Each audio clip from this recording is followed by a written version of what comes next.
ভিডিওতে আপনারা যে যন্ত্রটি দেখছেন এটার নাম হলো স্পিড গভর্নর।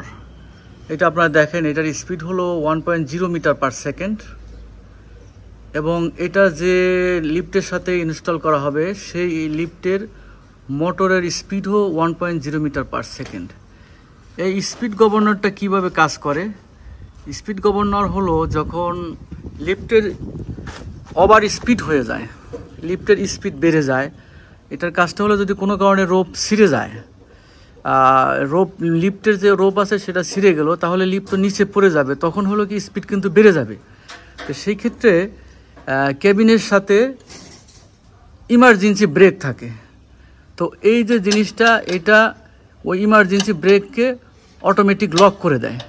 লক করে দেওয়ার পরে লিফটটা আবার পুনরায় ঝুলে যায়, যার কারণে লিফট নিচে পড়ে না এবং ওই লিফটে যারা অবস্থান করে তাদের কোনো ক্ষতি হয় না। এবং এইটা এমনভাবে, এই ডিভাইসটা